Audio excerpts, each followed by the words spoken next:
Assalamualaikum warahmatullahi wabarakatuh sahabat semua. Diceritakan, pada zaman baginda Nabi Muhammad SAW, ada seorang pemuda bermata biru, rambutnya merah, bidang dadanya lapang panjang, berpenampilan cukup tampan, kulitnya kemerah-merahan, wajahnya selalu melihat pada tempat sujudnya dan tangan kanannya menumpang pada tangan kirinya. Pemuda ini tidak pernah lalai dari membaca Al-Quran dan senantiasa menangis. Pakaiannya hanya 2 helai saja, sudah terlalu lusuh untuk dipakai sehingga kan tidak ada orang yang menghiraukannya. Beliau tidak dikenal oleh penduduk bumi akan tetapi sangat terkenal di langit. Pemuda ini, jika bersumpah demi Allah pasti terkabul. Dia adalah Uwais Al-Qarni. Beliau tidak dikenali dan miskin malah banyak orang yang suka mentertawakannya, mengejek-ejeknya, dan menuduhnya sebagai pencuri serta bermacam lagi penghinaan dilemparkan kepadanya. Pemuda dari Yaman ini telah lama menjadi yatim, tidak mempunyai saudara mara kecuali hanya ibunya yang telah tua dan lumpuh.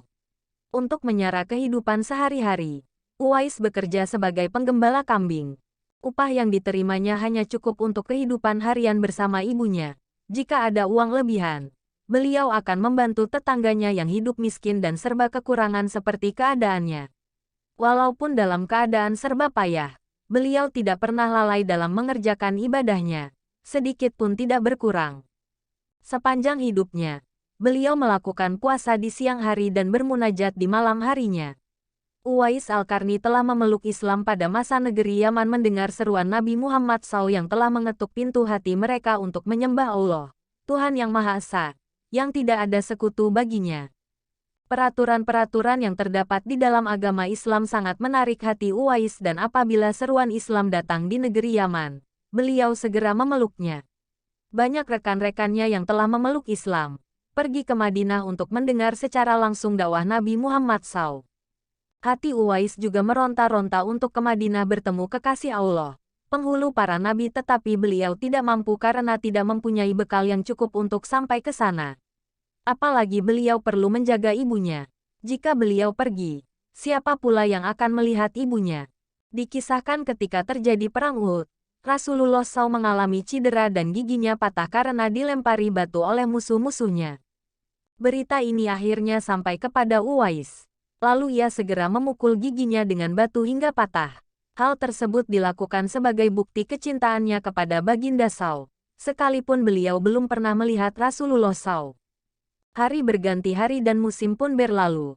Kerinduannya terhadap Rasulullah tak dapat dibendung lagi. Uwais merenungkan diri dan bertanya dalam hati, bisakah dirinya baru dapat menziarahi Nabi SAW dan memandang wajah beliau dari dekat? Akhirnya, pada suatu hari Uwais mendekati ibunya, mengeluarkan isi hatinya dan memohon izin kepada ibunya agar diperkenankan pergi menziarahi Nabi SAW di Madinah. Sang ibu, walaupun telah uzur, merasa terharu ketika mendengar permohonan anaknya. Beliau memahami perasaan Uwais, dan berkata, "Pergilah wahai anakku, temuilah Nabi di rumahnya, dan bila telah berjumpa, segeralah engkau kembali pulang." Dengan perasaan gembira yang amat sangat, Uwais berkemas untuk berangkat dan sebelum pergi, beliau menyiapkan keperluan ibunya yang akan ditinggalkan serta berpesan kepada tetangganya agar dapat menemani ibunya sepanjang kepergian beliau. Sesudah mencium tangan ibunya yang tercinta, berangkatlah Uwais menuju ke Madinah yang jaraknya sekitar 400 km dari Yaman. Dengan waktu yang cukup lama akhirnya tibalah Uwais Al-Qarni di kota Madinah. Segeralah ia menuju ke rumah Nabi SAW. Diketuknya pintu rumah itu sambil mengucapkan salam. Keluarlah Sayyidatina Aisyah R.A. sambil menjawab salam Uwais. Segera saja Uwais menanyakan Nabi SAW yang ingin ditemuinya. Namun ternyata baginda SAW tidak berada di rumah melainkan berada di medan perang. Betapa kecewa hati sang perindu. Dari jauh ingin berjumpa tetapi yang dirindukannya tidak berada di rumah. Dalam hatinya bergolak perasaan ingin menunggu kedatangan Nabi SAW dari medan perang. Tapi, beliau teringat akan pesan ibunya sudah tua dan senantiasa dalam keadaan tidak sehat itu. Agar ia cepat pulang ke Yaman, engkau harus lekas pulang. Disebabkan ketaatan kepada ibunya, pesanan ibunya itu telah mengalahkan suara hati untuk menunggu Nabi SAW. Ia akhirnya memohon kepada Sayyidatina Aisyah R.A. untuk pulang kembali ke Yaman. Uwais lalu menitipkan salamnya kepada Nabi Saud dan melangkah pulang dengan perasaan hampa karena tidak dapat bertemu dengan kekasih Allah. Sepulangnya dari perang, Nabi Saud langsung bertanya tentang kedatangan orang yang mencarinya. Nabi Muhammad SAW menjelaskan bahwa Uwais Al-Qarni adalah anak yang taat kepada ibunya. Beliau adalah penghuni langit sangat terkenal di langit. Mendengar perkataan baginda Rasulullah SAW, Sayyidatina Aisyah R.A. dan para sahabatnya tertegun seketika. Lalu kata Sayyidatina Aisyah R.A., memang benar sebelum ini ada seseorang telah datang mencari Rasulullah SAW tetapi orang itu segera pulang ke Yaman. Karena teringat akan ibunya yang sudah tua dan sakit sehingga kan beliau bimbang meninggalkan ibunya terlalu lama. Rasulullah SAW bersabda, kalau kalian ingin berjumpa dengan dia Uwais Al-Qarni, perhatikanlah bahwa ia mempunyai tanda putih di tengah-tengah telapak tangannya. Sesudah itu baginda Saud memandang kepada Sayyidina Ali K.W. dan Sayyidina Umar R.A. lalu bersabda, apabila kalian bertemu dengan dia, mintalah doa dan istighfarnya untuk kalian karena dia adalah penghuni langit dan bukan penghuni bumi. Tahun berganti tahun dan Umar R.A. menjadi khalifah kedua menggantikan Abu Bakar As-Siddiq yang telah wafat. Abu Bakar dipilih menjadi khalifah selepas Rasulullah SAW wafat. Suatu ketika, Khalifah Umar teringat akan sabda Nabi Saud tentang Uwais Al-Qarni, sang penghuni langit. Beliau segera mengingatkan sahabatnya, Sayyidina Ali K.W., untuk mencari Uwais bersama. Sejak itu, setiap kali ada kafilah yang datang dari Yaman, mereka berdua akan bertanya tentang Uwais Al-Qarni, apakah ia turut bersama mereka. Di antara kafilah-kafilah itu ada yang merasa heran. Apakah sebenarnya yang dicari oleh kedua-dua sahabat besar itu? Rombongan kafilah dari Yaman menuju ke Syam silih berganti membawa barang dagangan mereka. Suatu ketika, Uwais Al-Qarni turut bersama rombongan kafilah menuju kota Madinah. Melihat ada rombongan kafilah yang datang dari Yaman, bersegeralah Khalifah Umar R.A. dan Sayyidina Ali K.W. mendatangi mereka dan menanyakan apakah Uwais turut bersama mereka. Rombongan itu mengatakan bahwa ia ada bersama mereka dan sedang menjaga unta-unta mereka di perbatasan kota. Mendengar jawaban itu, mereka berdua bergegas menemui Uwais Al-Qarni. Sesampainya di tempat Uwais, Khalifah Umar R.A. dan Sayyidina Ali K.W. memberi salam. Namun rupanya Uwais sedang melaksanakan sholat. Setelah mengakhiri sholatnya, Uwais menjawab salam kedua tamu agung tersebut sambil bersalaman. Sewaktu berjabatan, Khalifah Umar segera membalikkan tangan Uwais untuk membuktikan kebenaran tanda putih yang berada di telapak tangan Uwais, sebagaimana pernah disabdakan oleh baginda Nabi SAW. Memang benar, dia penghuni langit, dan ditanya Uwais oleh kedua tamu tersebut, siapakah nama saudara? Lalu jawab Uwais, Abdullah. Mendengar jawaban itu, kedua sahabat itu pun tertawa dan mengatakan, kami juga Abdullah, yakni hamba Allah. Tapi siapakah namamu yang sebenarnya? Uwais kemudian berkata, nama saya Uwais Al-Qarni. Sepanjang perkenalan mereka, tahulah mereka bahwa ibu Uwais telah meninggal dunia. Itulah sebabnya, beliau baru dapat turut serta bersama rombongan kafilah dagang itu. Akhirnya, Khalifah Umar dan Ali K.W. memohon agar Uwais berkenan mendoakan untuk mereka. Uwais enggan dan dia berkata kepada Khalifah, sayalah yang harus meminta doa dari kalian. Mendengar perkataan Uwais, Khalifah berkata, kami datang ke sini untuk mohon doa dan istighfar dari Tuan. Disebabkan didesak oleh dua sahabat besar ini, Uwais Al-Qarni akhirnya mengangkat kedua belah tangannya lalu berdoa dan membacakan istighfar. Setelah itu Khalifah Umar R.A. berjanji untuk memberinya uang negara dari Baitul Mal kepada Uwais sebagai biaya hidupnya.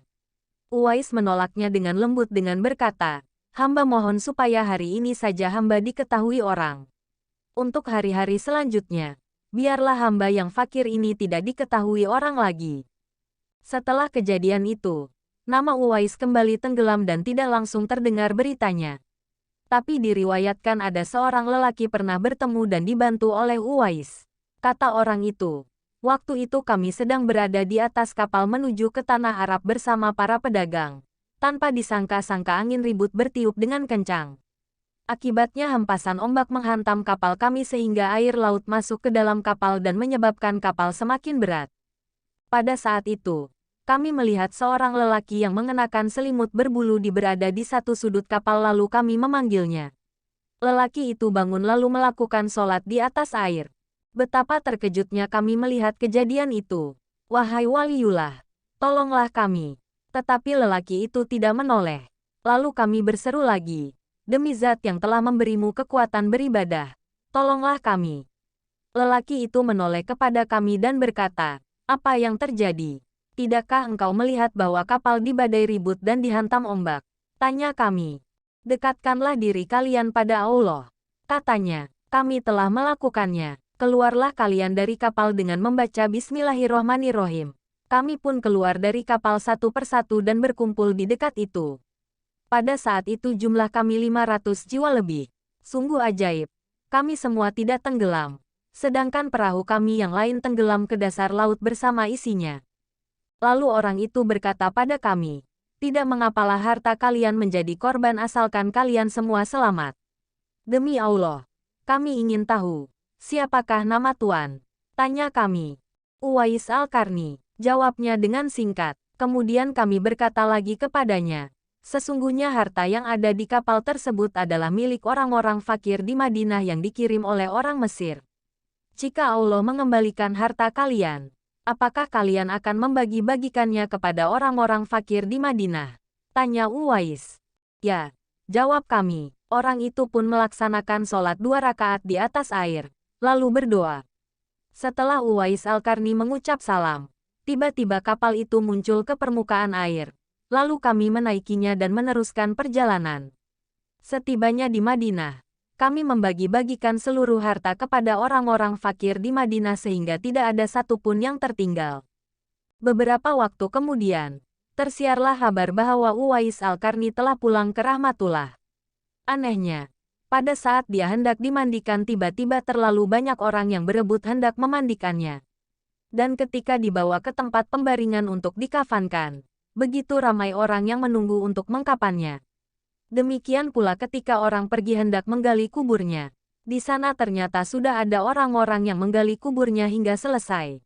Ketika usungan dibawa menuju ke perkuburan, luar biasa banyaknya orang yang berebut hendak mengusungnya. Meninggalnya Uwais Al-Qarni telah menggemparkan masyarakat kota Yaman. Banyak terjadi hal-hal yang amat mengherankan penduduk Yaman. Sedemikian banyaknya orang yang tak dikenali datang untuk mengurus jenazah dan pemakamannya. Padahal Uwais adalah seorang fakir yang tidak dihiraukan orang. Sejak ia dimandikan sampailah ketika jenazahnya hendak diturunkan ke dalam kubur. Ada saja orang-orang yang telah siap melaksanakannya terlebih dahulu. Penduduk kota Yaman tercengang. Mereka tertanya-tanya, siapakah sebenarnya engkau wahai Uwais Al-Qarni? Bukankah Uwais yang kita kenal? Hanyalah seorang fakir yang tidak memiliki apa-apa, yang kerjanya hanyalah sebagai penggembala kambing dan unta. Tetapi, ketika hari wafatmu, engkau telah menggemparkan penduduk Yaman dengan hadirnya manusia-manusia asing yang tidak pernah kami kenal.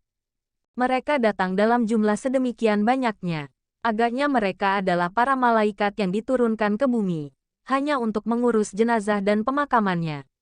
Baru saat itulah penduduk Yaman mengetahui siapa Uwais Al-Qarni yang ternyata tidak terkenal di bumi tapi terkenal di langit. Semoga cerita ini menjadi sebuah pelajaran untuk kita agar lebih bisa menghormati ibu kita sendiri.